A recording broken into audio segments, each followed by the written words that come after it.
Psychology theory کے مطابق یہ کہا گیا ہے کہ بہت سارے ایسے لوگ ہیں جو اس لیے زیادہ خوش نہیں ہو پاتے کیونکہ وہ ڈرتے ہیں کہ اگلے ہی لمحے ان کے ساتھ کوئی بہت برا واقعہ ہو سکتا ہے۔ ایک تحقیق کے مطابق کہا گیا ہے کہ مسکرانے سے ذہنی تناؤ کم ہوتا ہے۔ مسکرانے سے ہمارے جسم میں انڈورفن نامی ایک قسم کا کیمیکل خارج ہوتا ہے جو ذہنی تناؤ کو کم کرتا ہے۔ یہ حیرت انگیز نفسیانی حقیقت ہے۔ اگر کوئی سو رہا ہے اور کوئی اسے گور رہا ہے تو ہمارا دماغ پھر بھی سمجھ سکتا ہے کہ کوئی ہمیں گور رہا ہے۔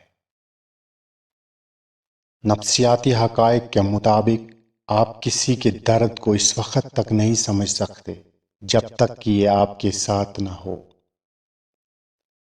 ہمارے جسم میں موجود سیلز ہمارے دماغ میں چلنے والی ہر چیز پر رد عمل ظاہر کرتے ہیں۔ اسی لیے اگر ہم زیادہ برا یا غلط سوچیں تو جسم بیمار ہو جاتا ہے۔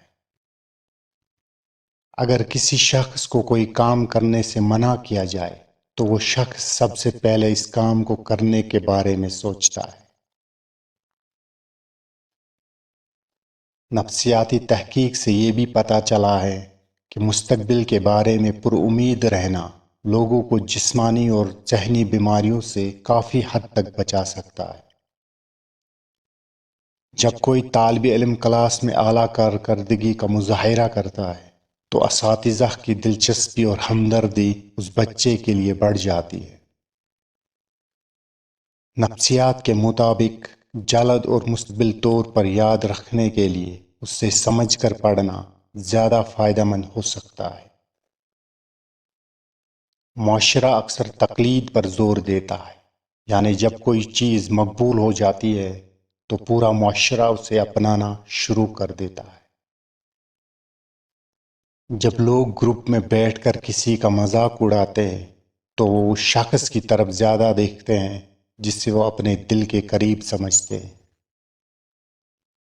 لوگوں کی توجہ حاصل کرنے کا بہترین طریقہ یہ ہے کہ اپنی بات کی شروعات کچھ اس طرح سے کی جائے: ویسے میں یہ بتانا تو نہیں چاہتا تھا لیکن۔ اگر کوئی شخص کسی کے بارے میں بہت زیادہ بات کرتا ہے، چاہے وہ مثبت ہو یا منفی، اس کا مطلب ہے کہ وہ اس شخص سے بہت زیادہ متاثر ہے۔ معافی مانگنے کا مطلب یہ نہیں کہ آپ غلط ہیں اور دوسرا صحیح۔ اس کا مطلب یہ ہے کہ آپ اپنی انا سے زیادہ اپنے سامنے والے شخص کے ساتھ تعلقات کی فکر کرتے ہیں۔ سفر دماغ کو صحت مند رکھتا ہے، اس لیے زیادہ سفر کرنے والے افراد میں ہارٹ اٹیک اور ڈپریشن کا خطرہ کم ہوتا ہے۔ اگر آپ کی دوستی 7 سال سے زیادہ کی ہے تو اس کے زندگی بھر چلنے کے امکانات بہت زیادہ ہیں۔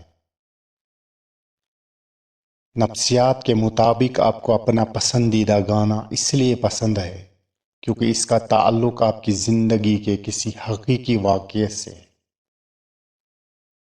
نفسیات کے مطابق کامیڈین اور طنز نگار عام لوگوں سے زیادہ اداس اور تنہا ہوتے ہیں۔ سوتے وقت اچانک آنکھ کھلنے سے پتہ چلتا ہے کہ آپ نے کوئی منصوبہ بنایا ہے اور آپ اسے جلد از جلد مکمل کرنا چاہتے ہیں۔ ایک مصروف شخص خالی شخص کی نسبت کم تناؤ اور ذہنی طور پر صحت مند ہوتا ہے کیونکہ خالی دماغ میں زیادہ نگیٹو خیال آتے ہیں۔ نفسیاتی حقائق کے مطابق اکثر لوگ رات کو دیر سے بات کرتے وقت سچ بولتے ہیں۔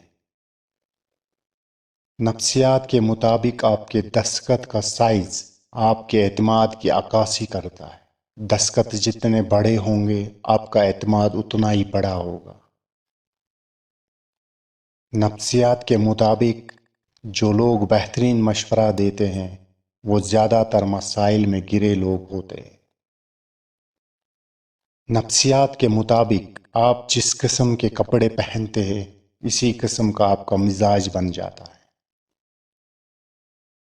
جس شخص کو بہت غصہ آتا ہے وہ اندر سے اتنا ہی نرم اور جذباتی ہوتا ہے۔ ایسے لوگوں کی قوت استدلال بہت تیز ہوتی ہے اور یہ لوگ بڑے ایماندار اور کھلے ذہن کے ہوتے ہیں۔ جو شخص زیادہ چینی کھاتا ہے یا میٹھی چیزیں کھاتا ہے وہ جسمانی اور ذہنی طور پر اپنے اندر منفی توانائی کا اظہار کرتا ہے۔ اگر آپ کسی سے محبت یا نفرت کرتے ہیں تو اس کا اظہار کریں، ورنہ آپ بے چین رہیں گے۔ اس کی وجہ سے آپ کی سوچنے کی صلاحیت آہستہ آہستہ کم ہونے لگے گی۔ اکثر وہ لوگ جن کی آنکھوں میں بات کرتے ہوئے آنسو آ جاتے ہیں وہ بہت سچے اور صاف دل ہوتے ہیں۔